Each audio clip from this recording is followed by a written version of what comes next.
Mikal Bridges is a star player for one of the best college teams in the nation, the Villanova Wildcats.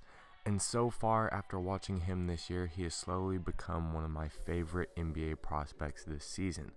One player that he's drawn comparisons to so far is Kawhi Leonard. In today's video, we're going to be talking about Mikal Bridges and whether or not he has the potential to become the next Kawhi Leonard. Let's get right into it.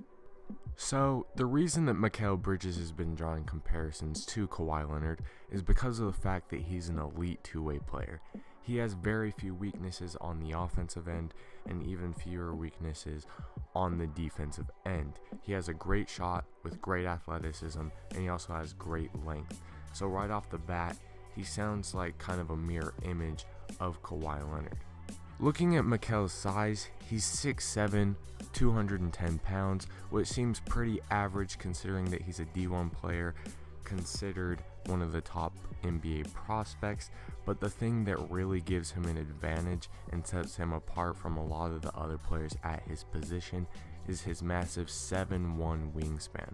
Now, much like Kawhi Leonard, he has great length and big hands that allow him to thrive on the defensive end as well as the offensive end.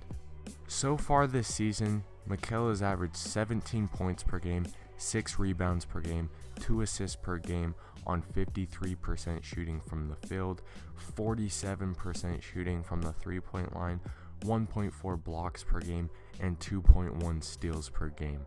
So as you can see, like I said before, he has very few weaknesses in his game.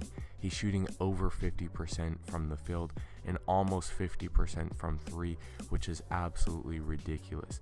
He's one of the most efficient players doing it at his position. And then that's just on the offensive end.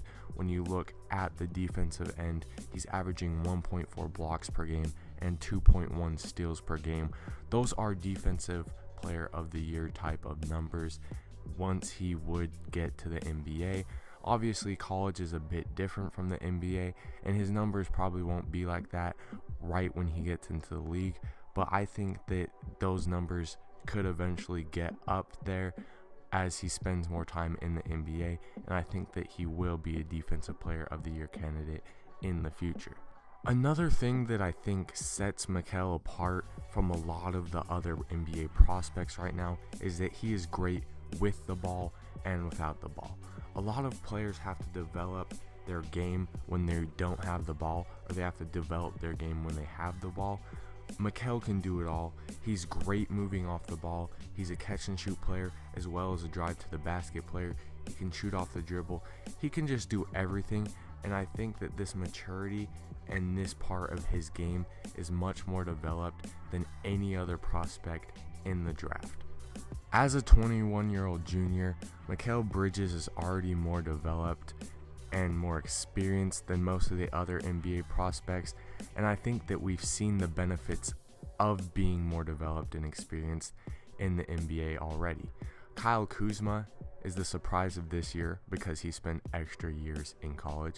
Donovan Mitchell came out as a sophomore and he's already looking great. We've just seen the benefits of staying an extra year before you go to the NBA and how much it can do for your game once you get to the NBA. So he's a junior this year, so he's had 2 extra years than some of the other top prospects have had, and I think that we will see the benefits of this once he gets into the NBA. I think that this will also allow him to make an immediate impact, and I think that he should be a Rookie of the Year candidate because of this extra experience, and I think that it will allow him to make an impact on whatever team he lands to. Now, even though Mikal Bridges is more developed and he's older than most other NBA prospects, I still think he has a ridiculously high ceiling just because of his knowledge of the game, because of his great length and great athleticism. I think that despite being older, he probably still has just as high of a ceiling as most other NBA prospects, and I think that concerning the Kawhi Leonard comparison, I think that this is a very accurate comparison. I think that there is only upside to drafting Mikal Bridges, and I think that whatever team gets him will be very pleased with his game. Do I think that he will definitely become the next Kawhi Leonard? No, of course not. I don't think that any player is a guarantee to become a superstar besides maybe LeBron James. Mikal Bridges, he has the potential to become the next Kawhi Leonard, and I think that he has a very good chance to do that. Please leave your thoughts on Mikal Bridges, and if you haven't seen him, definitely check him out. Also, if you enjoyed this video, please like and subscribe, and I will see you in the next one. Thanks.